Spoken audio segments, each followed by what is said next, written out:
ఓం సాయిరామ్ శ్రీమాత్రే నమః. అమ్మ బిడ్డలందరికీ నమస్కారం ఫ్రెండ్స్. ఎలా ఉన్నారండి? ఏం చేస్తున్నారు? అందరూ బాగున్నారు కదా? మన అమ్మ దయ వలన అందరూ బాగున్నారని, బాగుండాలని మనస్ఫూర్తిగా అమ్మవారిని కోరుకుంటూ ఈరోజు వీడియో స్టార్ట్ చేస్తూ ఉన్నాను. ఇక ఈరోజు వీడియోలో అమ్మవారు ఏమి చెప్పబోతూ ఉన్నారు అంటే కనుక, ఈరోజు నీ కోసం తెచ్చిన కోట్ల సంపద ప్రేమగా ఇస్తున్నాను, కాదనకుండా బిడ్డ నన్ను తాకమ్మా అని చెప్పి అమ్మవారైతే ఈరోజు మనకు ఒక గొప్ప సందేశాన్ని అందిస్తూ ఉన్నారు ఫ్రెండ్స్. ఎవరైతే కనుక అమ్మవారి మీద నమ్మకంతో, భక్తి శ్రద్ధలతో కనుక ఈరోజు అమ్మవారు అందిస్తున్న సందేశం అర్థం చేసుకోవాలని మనస్ఫూర్తిగా ఆరాటపడుతున్నారో అలాంటి వారు తప్పకుండా అమ్మవారు ఇచ్చే సందేశం కోసం ఎదురు చూస్తారు. మరి ఈరోజు అమ్మవారు మనస్ఫూర్తిగా నన్ను తాకిన నీకు తల్లి, నీకు ఇప్పుడు కూడా దేనికి కూడా కొదవలేదమ్మా, నీకు అందరికీ తెలుసు. మరి ఒక్కసారి కనుక నువ్వు మనస్ఫూర్తిగా కనుక మనసులోనే నన్ను ధ్యానం చేసుకుంటే, ఒక్కసారి మీ ఇంట్లో ఒకవేళ కనుక నా పటం ఉన్నా సరే తల్లి, నన్ను ఖచ్చితంగా ఒక్కసారి తాకి చూడు బిడ్డ. మనస్ఫూర్తిగా నీ మనసులో ఉన్న కోరికను చెప్పుకొని తాకు.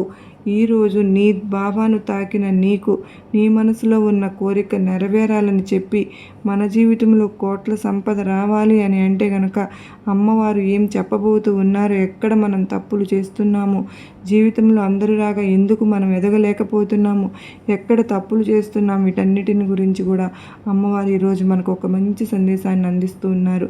దేవునికి నైవేద్యం ఇచ్చే ముందు నేను ఎవరికైనా సరే అన్యాయం చేశానేమో ఒక్కసారి ఆలోచించుకుందాం. మనస్ఫూర్తిగా ఆలోచించి చేశానేమో, ఏదైనా తప్పు చేశానేమో అని సరిచేసుకోవడానికి ప్రయత్నం చేద్దాం. దానికి ప్రతిక్రియగా వారి క్షేమం కోరి అందుకు భగవంతుని క్షమించమని ప్రార్థించి అప్పుడు ఆ నైవేద్యాన్ని పెట్టుకుందాం. అప్పుడు అమ్మ దానిని అంగీకరిస్తారు. నువ్వు నా గుడికి వచ్చిన వాడిట్లా అందరినీ మన యువతాలు చేసి విమర్శిస్తూ ఉంటే భక్తునితో అప్పుడు సాయినాథుడు ఇలా ఎందుకమ్మా అలా అందరినీ హేళన చేస్తున్నావు అలా అని చెప్పి ప్రతి ఒక్కరిని కూడా ప్రశ్నిస్తూ ఉన్నారు. అది గుర్తిస్తేనే కదా మనం తెలుస్తుంది. మరి నిర్దిష్టంగా ఉంచుకుంటే మన ధ్యానం అనేది, జపం, పారాయణాలు సరిగ్గా ఉండేది ఎప్పుడు మనం సరిగ్గా ఉన్నప్పుడే. ఆజన్మాంతం పాపాన్ని గురించి, నరకాన్ని గురించి అనుకుంటూ ఉండడం ఎందుకు చెప్పండి? భగవన్ నామస్మరణం చేస్తూ, ఓ పరమేశ్వర తండ్రి, నేను చేయరాని పనులు ఎన్నో చేశాను, చేయవలసిన పనులు ఎన్నెన్నో చేయక విడిచిపెట్టాను తండ్రి, నన్ను క్షమించు, ఇక తప్పులు చేయను అని మెరపెట్టుకో. భగవంతునిపై దృఢ విశ్వాసం ఉంచుకో బిడ్డ, తప్పకుండా పాప విముక్తుడు అవుతావు అని పెద్దలు అంటారు కదా. జీవితంలో సత్యాన్ని తెలుసుకున్న రోజున ఖచ్చితంగా మనం ముందడుగు వేస్తాం. చిత్తశుద్ధి, నిరాడంబరత లేకుంటే ఎవరు కూడా భగవంతుని సాక్షాత్కారం పొందలేరు. కనుక కుటిల హృదయాలకు భగవంతుడు ఎప్పుడూ దూరంగానే ఉంటాడు. మనం శాస్త్రాలు ఎందుకు చదవగలిగాము? ఒట్టి విచారణతో ప్రయోజనం ఏముంటుంది? అమ్మ పాదాల వద్ద మనకు ఉన్న వ్యాకులత, మన అమ్మ మనస్కుడైన భగవంతుని ప్రార్థిస్తే గనక అమ్మ ఎలా ఉంటుందో నీ కళ్ళకు కట్టినట్లు ఆ తల్లే చూపిస్తుంది. పూజ కంటే జపం ఉన్నతమైనది అని అంటారు కదా. జపం కంటే ధ్యానము శ్రేష్టమైనది అన్నారు. కంటే ఉన్నటువంటి భావం ప్రేమ శ్రేష్టం. ప్రేమ పుడితేనే కదండి మనం భగవంతుని బంధించగలుగుతాము. ఆ భగవంతుని పట్ల నువ్వు ఎంత ప్రేమను పెంచుకోవాలి బిడ్డ. భగవంతుడు ఎంత మహిమాన్వితుడు అంటే, అల్ప సంతోషి కూడా నువ్వు మనస్ఫూర్తిగా ఎంత స్వల్పమైనది సమర్పించినా కూడా, చివరికి నీ వద్ద లేని దానిని మానసికంగా సమర్పించినా కూడా అత్యంత సంతోషంతో స్వీకరిస్తాను. అది ఎప్పుడూ నువ్వు గుర్తుపెట్టుకోవాలి. నీ దగ్గర ఏది ఉన్నా దానిని స్వీకరించడానికి ఈ దుర్గమ్మ సిద్ధంగా ఉన్నాను. మనిషికి ఉన్న కోరికలు అనంతం, అంతమనేది లేదు. కనుక ఎప్పటికీ ఎంత ఇచ్చినా భగవంతుని పట్ల కృప అప్పటికప్పుడు మర్చిపోతూనే ఉంటారు. ప్రతి క్షణం నేను ఎందుకు నీకు గుర్తు చేయాలి? నువ్వు ఎప్పుడైతే మానసికంగా ఇబ్బందుల్లో ఉంటావో ఆ క్షణంలో కాస్త ఓదార్పు దక్కుతుంది అన్న విషయంతో నేను నీ ముందుకు వస్తున్నానమ్మా. నిన్ను ఓదార్చడానికి ఈ దుర్గమ్మ ఎప్పుడు వస్తూనే ఉన్నాను, నీ ముందు కూర్చుంటున్నాను. అది నువ్వు గమనించలేకపోతున్నావు బిడ్డ. ఏ క్షణమైనా సరే తీరని బాధ కలిగినప్పుడు నేను ఉన్నాను అని నువ్వు గుర్తుంచుకో. నిద్రలేని రాత్రులు గడపకు. నీ దుర్గమ్మను మనస్ఫూర్తిగా స్మరించుకో. అంతా బాగుంటుంది.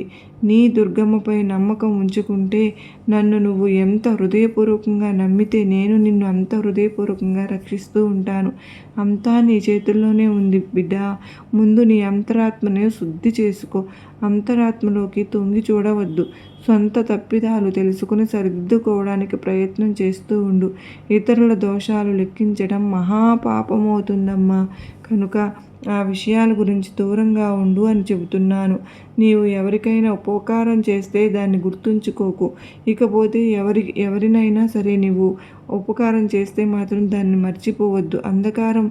ఎందుకంటే ఎవరు చేసిన ఉపకారం మర్చిపోతే తర్వాత ఇచ్చిన వెలుగు తర్వాత ఆనందాన్ని ఇవ్వవచ్చు. అలాగే దుఃఖం తర్వాత వచ్చిన సుఖం మాత్రం అమితమైన సంతోషాన్ని ఇస్తుంది కదా. ఈరోజు నేను ఇస్తున్న ఈ ఆనందం కోట్ల మందిలో నీకు మాత్రమే దక్కింది అంటే నీ జీవితంలో ఉన్నత స్థాయిలో నిలబడే రోజులు వస్తూ ఉన్నాయని అర్థం చేసుకో. ఎప్పుడు కూడా ఈ దుర్గమ్మను అంటిపెట్టుకో. జీవిత సమస్యలను ఎదుర్కోవడానికి నీ దుర్గమ్మ ఏదో ఒక పరిష్కారాన్ని ప్రతిరోజు అందిస్తున్నాను. దాని ద్వారానే నువ్వు నీ సమస్యలను పరిష్కరించుకుంటున్నావు. కానీ ఆ తెలివితేటలను నువ్వు బయట పెట్టాలి. ఎప్పుడైతే నీ కష్టం చూసి భయపడుతూ కూర్చుంటావో అప్పుడు అన్ని సమస్యలు నిన్ను భయపడుతూ ఉంటాయి. అవతలి వ్యక్తి అజ్ఞానాన్ని భరించి ఔదార్యం చూపటం వల్ల నీకు అవ్యక్తమైన ఆనందం కలుగుతుంది. నెమ్మదిగా ఉండు. జరుగుతున్నదంతా నాటకమని భావించు. ఉదారంగా ఉండడం అలవాటు చేసుకో. నీ దుర్గమ్మను చూస్తూ ఉండు. దుర్గమ్మను చూస్తున్నంతసేపు జ్ఞానాన్ని పెంపొందించుకోవచ్చు. నన్ను ప్రేమతో పిలిచావు. వారి వద్దకు నేను ఎప్పుడు కూడా పరిగెత్తుకుంటూనే వస్తాను, ప్రత్యక్షమవుతాను. నా భక్తుల నుండి నేను కోరుకున్నది ఏంటిదమ్మా? కొంత ప్రేమ. అంతే మాత్రమే కాదు, స్వార్థంతో ఉన్న ప్రేమకు నేను దగ్గర కాలేను బిడ్డ. నువ్వు అలాంటి బిడ్డవు కాదు అని నేను నమ్ముతున్నాను.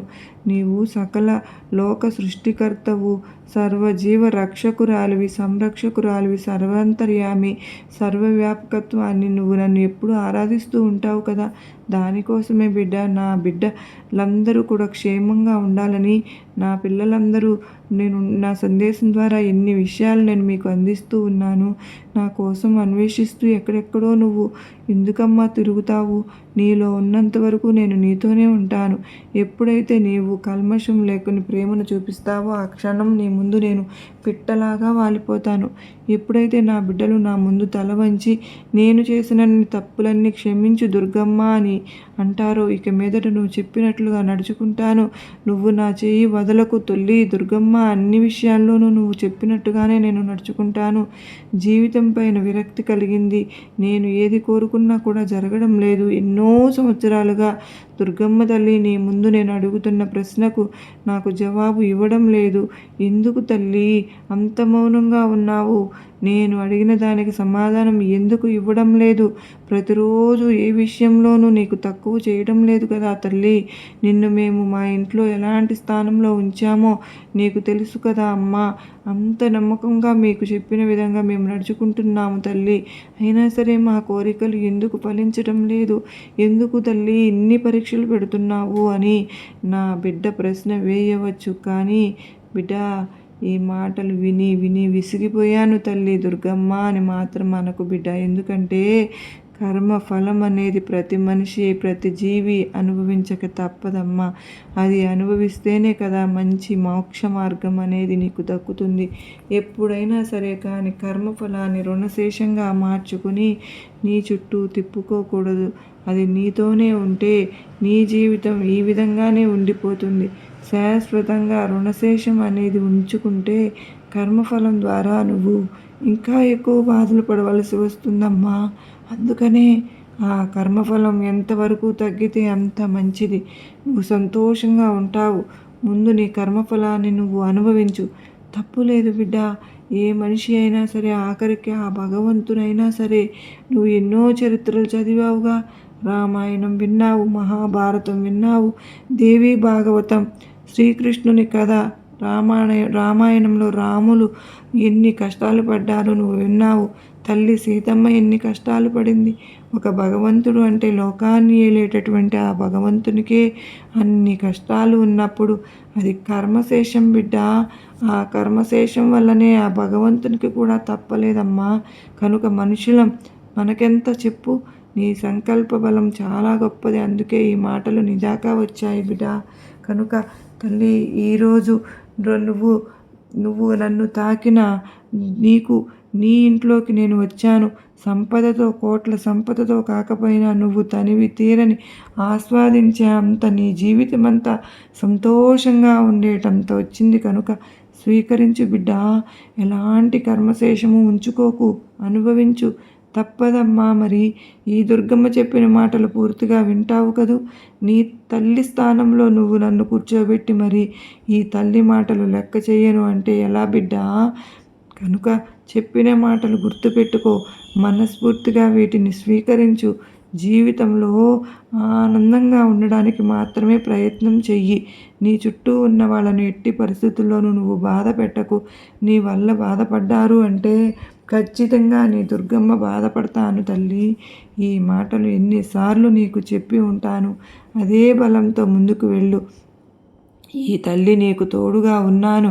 విజయం ఆలస్యమైనా సరే బాధపడకు. చెడు కర్మఫలం వెళ్ళిపోతుంది. ఇక అన్నీ సంతోషకరమైన రోజులే వస్తాయి.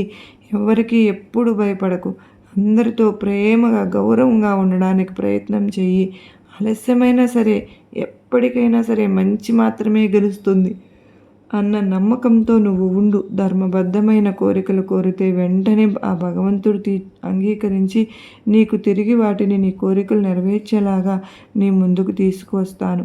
నిజం మాత్రమే నిలబడుతుంది. నువ్వు ఏది ఎంచుకుంటే అదే నీ జీవితం ఉన్నత స్థాయికి తీసుకువెళ్తుంది.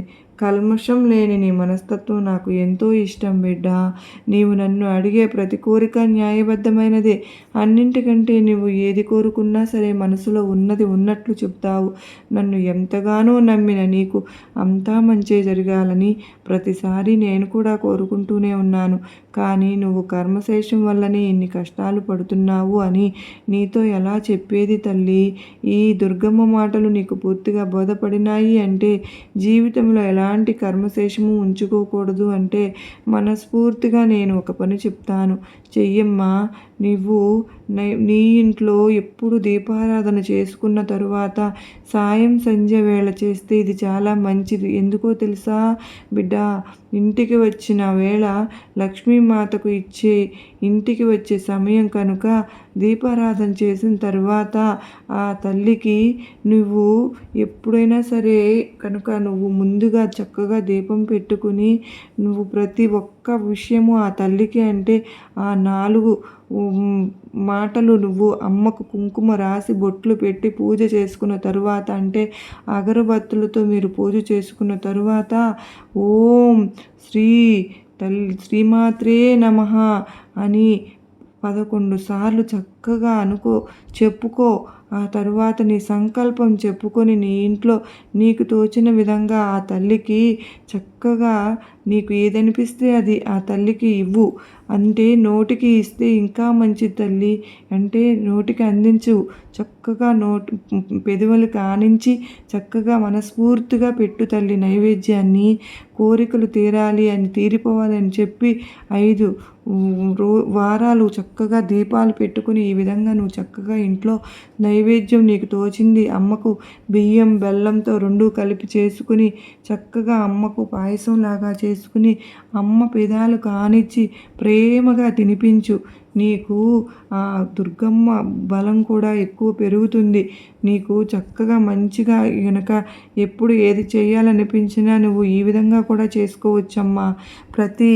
చక్కగా శుక్రవారం కూడా శనగలు నానబెట్టి గోమాతకు కూడా తినిపించిరా బిడ్డ.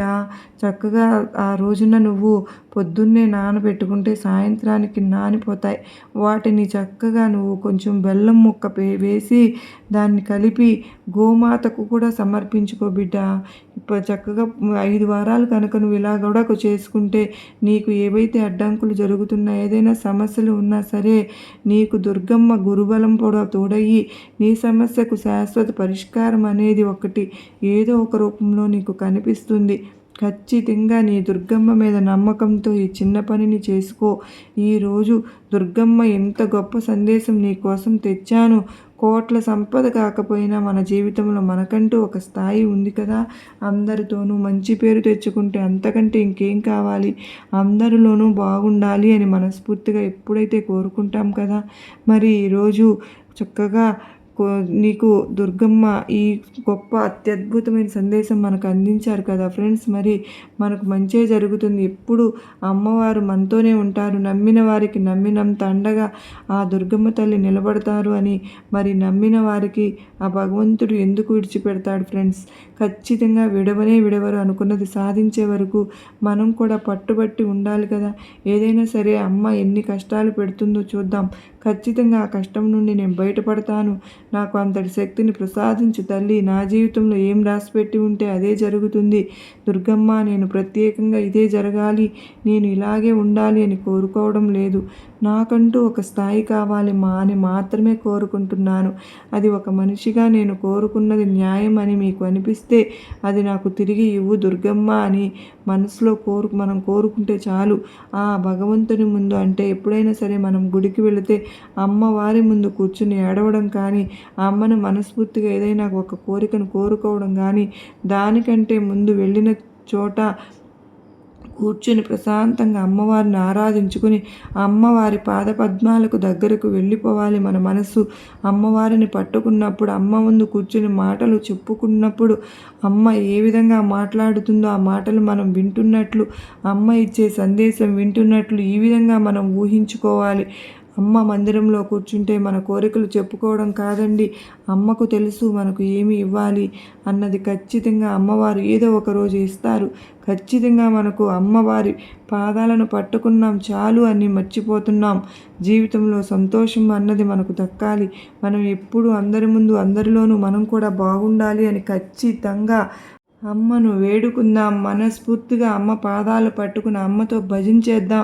అమ్మ కథలు విందాం. అమ్మ చెప్పే సందేశాన్ని విందాం. అంతేకాని మన కోరికలను చెప్పుకుంటూ అమ్మవారిని ఇబ్బంది పెట్టడం మంచిది కాదు. 10 మందిని ఎప్పుడు అందరూ మన సమస్యలు చెప్పుకుంటూ ఉంటాం. దానికంటే ముందు అమ్మ మన మాటలు వింటుందని, మనకు మంచిని పట్టుకుని చేస్తుందని ఆరాధించడం మంచిది. అంతకంటే మనకి ఇంకేం కావాలి చెప్పండి. మనకు ఈరోజు అమ్మవారు అందించిన ఈ గొప్ప అత్యద్భుతమైన సందేశం మనందరికీ కూడా గొప్ప నమ్మకాన్ని, ధైర్యాన్ని కలిగించింది కదా ఫ్రెండ్స్.